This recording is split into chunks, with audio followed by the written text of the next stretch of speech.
So we are today in the 11th chapter, dealing with the Visva Rupa Darshana, the revelation of the universal embodiment. We have seen that Arjuna has been educated, among other things, with the truth of the divine as the mutable Kshara Purusha, the divine reality as the immutable self of Kshara, and also as the transcendent Purushottama. He has been told how all the three are but voices of one Purusha. He has also been told, explained, that there are two natures, the lower nature, Apara Prakriti, and the Para Prakriti, which is the higher nature, which is the power of God. It has been dinned into his ears that he is there, not only transcendentally, not only universally, but also individually, in the heart of each creature. And he is enjoined to awake to this presence, omnipresence of God, and he has been explained also how the way of works through sacrifice, the way of knowledge through discrimination, and the way of love by adoration and devotion, one should and can identify oneself with the divine, keeping with the universal character of the manifestation of God. It has been emphasized that one can approach God, the Lord of the being, the Master of the universe, in any way one likes. And as men approach, he receives them unto his love.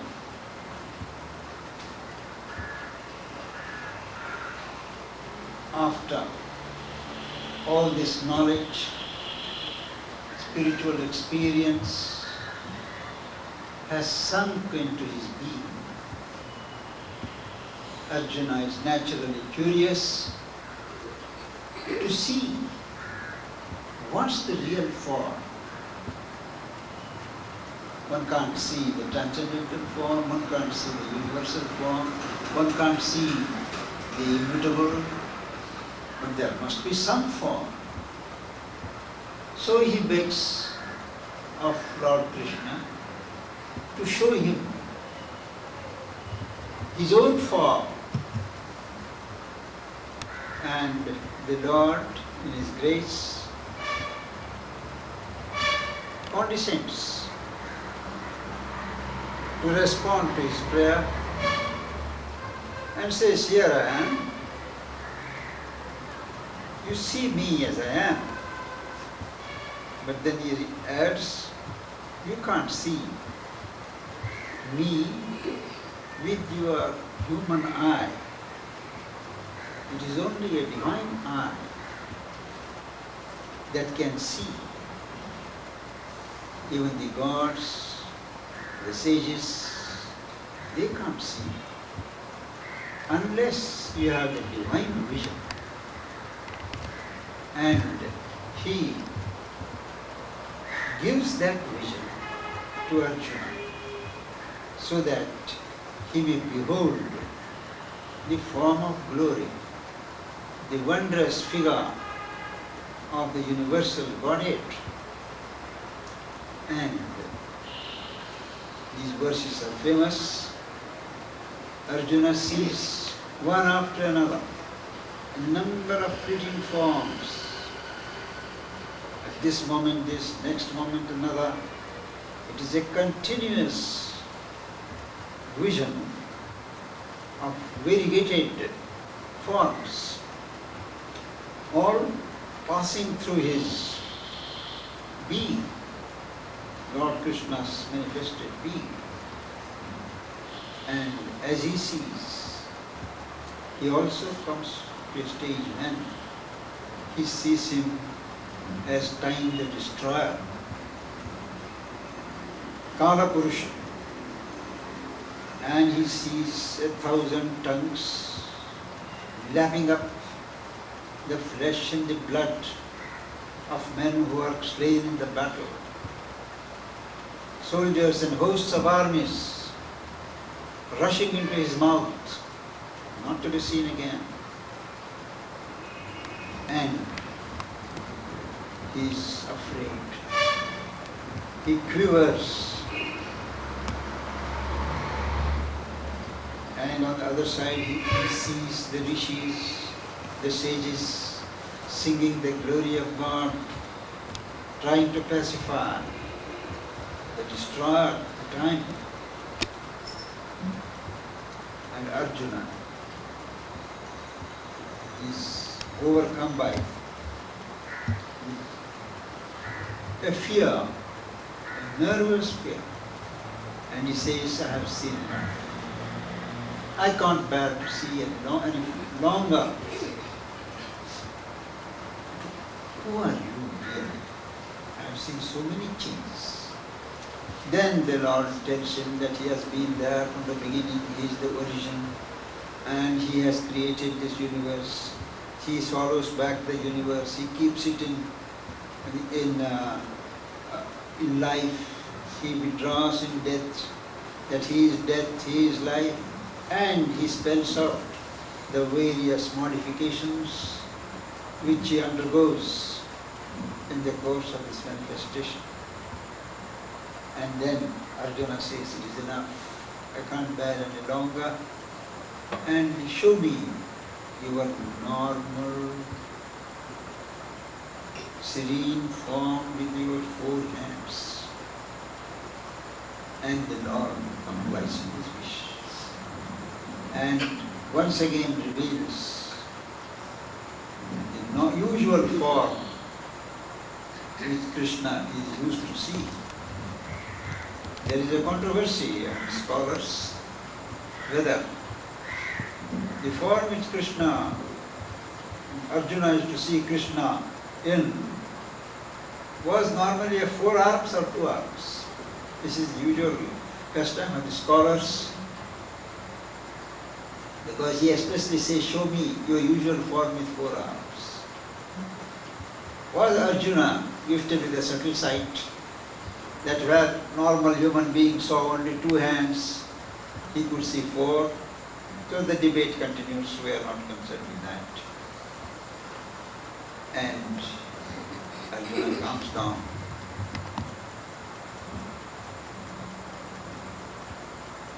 And in the middle, when he is overcome by the majesty and the splendor of the revelation, he feels contrite. He realizes that he has not recognized this true form, true stature of Lord Krishna all his life. So he says, forgive me. I have treated you like a friend. I have treated you like a relation. I have treated you as anybody else. I may have insulted you. I may have said something in jest.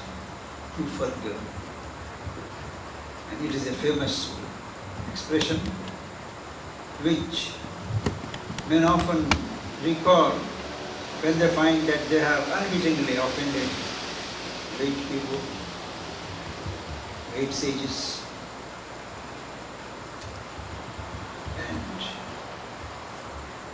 form, revealed in normal form, Arjuna comes to his palace. This is the vision.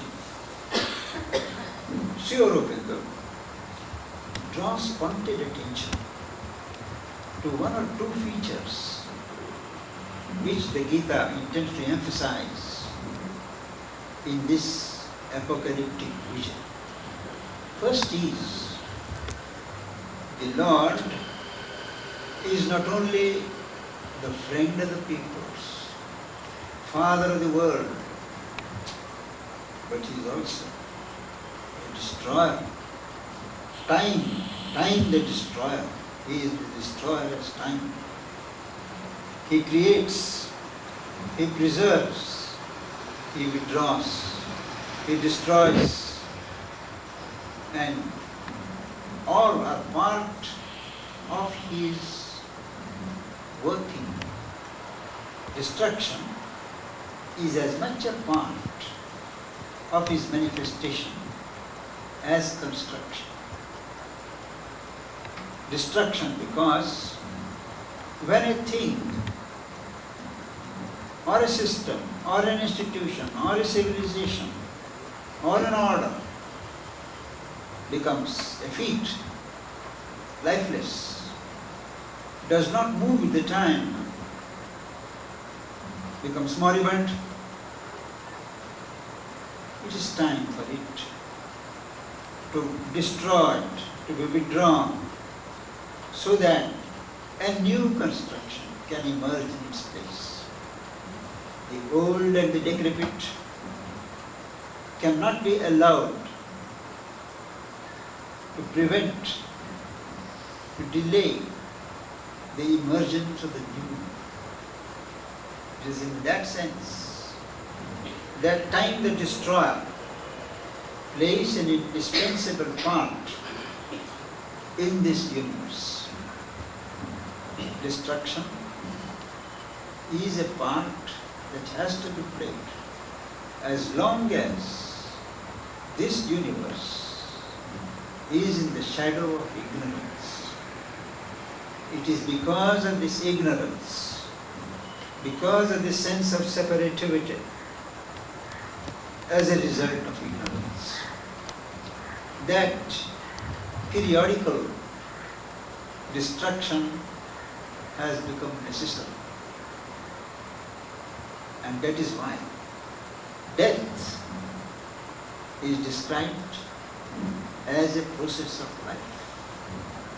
Death does not stop life. Life renews itself. Life is eternal. And death is a process by which it renews its forms. Similarly, the Kala Purusha helps the growth of consciousness in the universe by periodically striking down that which stands in the way. And as long as we are imperfect, as long as we hug to our imperfections, the hammer has to descend on our heads. It is a law that suffering and pain have to be undergone before you qualify for the joy and the happiness of heaven. In the essays in the Gita, Sri Aurobindo makes the famous statement that the debt to Rudra must be paid before the law of Vishnu can prevail. The debt to Rudra, the destroyer, must be paid individually and collectively before the uninterrupted rule of the preserver, God as preserver, comes into being. Elsewhere, he expresses the same idea, saying Before there can be dance of Vrindavan, there has to be the Kali dance of the battlefield. He has the Kaurava and Pandava war in mind. He says, before the dance of Vrindavan, this Kali dance has to be done. This is one feature which Sri Aurobindo underlines and repeats, that we have to learn as we grow in knowledge to regard destruction and construction with the same equal eye. There should be no shrinking, no running away from what is unpleasant. They are inevitable features in the struggle for existence, struggle for perfection. Second, it is not knowledge alone that can give us this equality of attitude, equality of vision. It is love. It is the divine, it is the devotion to the Lord who is present, as Sri Aurobindo says, who is present in a whisper as in a whirlwind, is the same Lord. Unless we learn to adore the divine who is omnipresent, present in what we call good and in what we blame as evil, we learn to adore, respect, regard the divine presence in the good and the bad. Everywhere we cannot have that attitude, and that is only by love.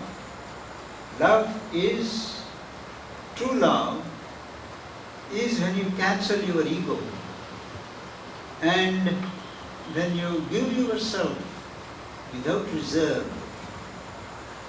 to the object of your love, that is to the divine love. Only when you have that consciousness, you can see that He is present everywhere. And the vision for attitude forms naturally. You do not have to remember and cultivate that attitude. Linkage with the divine in all the three poises, behind all existence, can be won only through unreserved surrender in love. Knowledge prepares, action through sacrifice prepares, but the culmination comes in bhakti. This is what he assures Arjuna ultimately, that by dwelling in me, by adoring me, by being in me, thou shalt establish thyself in me. After he has the vision. Secondly, in the course of his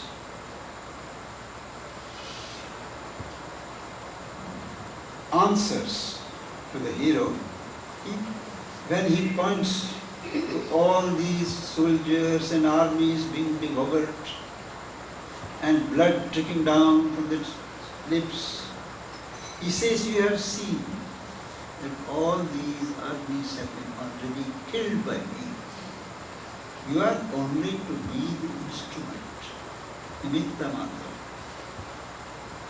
Even if you don't slay even if you don't kill, they are already slain.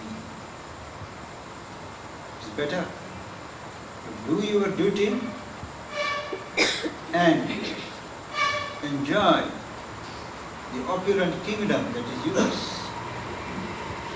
It's not that you win that fruit by your labor, but it is given to you. That is the clarion call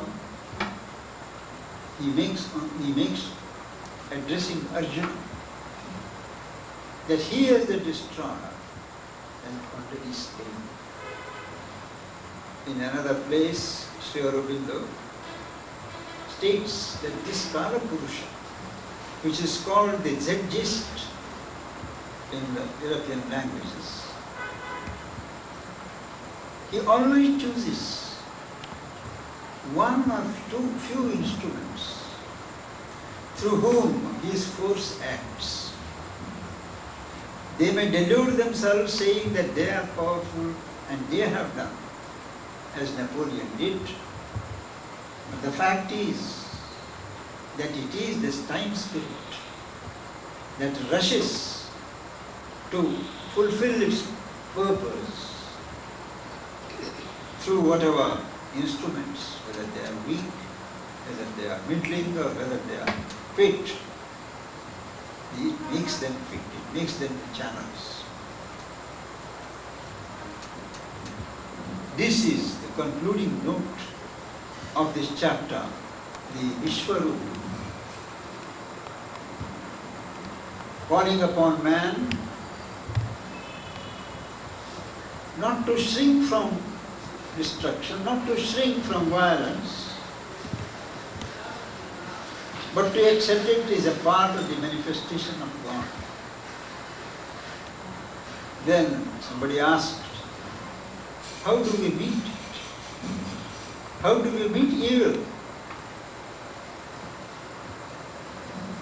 Here we have to function in terms of a very graphic phrase which calls upon us to think globally but act locally. That is, you have the large principle of what should govern your attitude, your movement.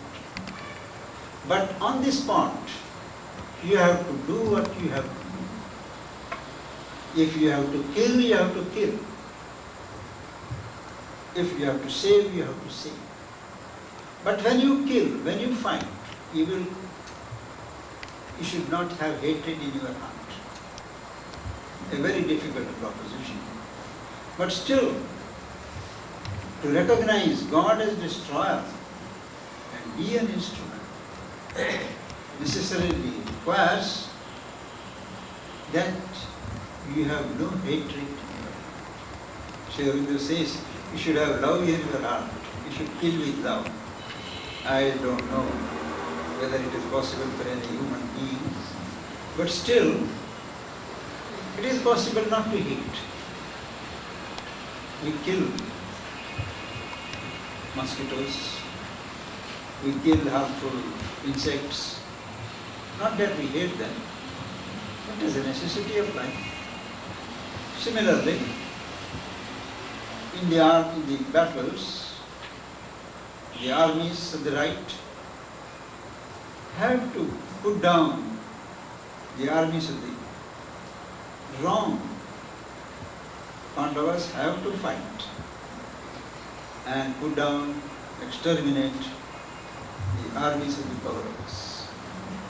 But they have to do it with this, that it is an imperative, a cosmic imperative imposed by God to eliminate those who are standing in the way of progress, standing in the way of the establishment of the rule of the right. And that is why, because of this gigantic task, Lord Krishna had to incarnate, to inspire the heroic manhood of the age, to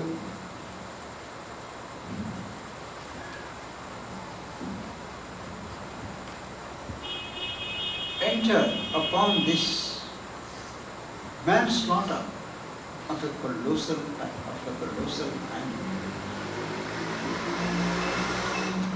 The Kaurava society, the society was a decadent society. All standards had weakened. There was corruption, moral corruption. And the time had come for the change of the age. The Dwapara Yuga had to yield to the advent of the Kali Yuga. And that was why an avatar was necessary. Who could move the representative princes of heroic Kshatriya world to exterminate the host of evil, injustice, falsehood.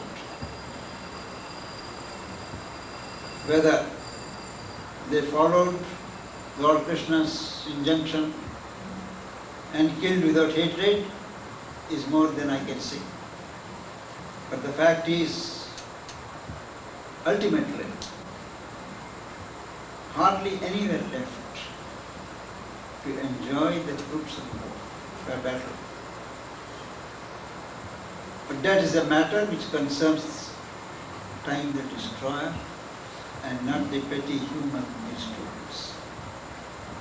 The essential message of the Vishwarupa chapter is the role of the time, Lord as time the destroyer.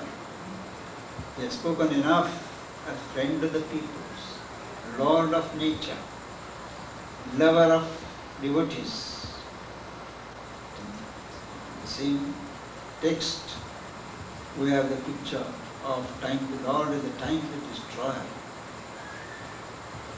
It requires a certain objectivity to look at these things without reference to oneself, one's own pet notions, samskaras.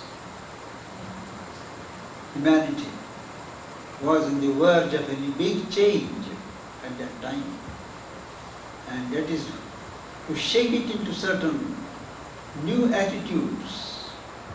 The Kurukshetra war was fought.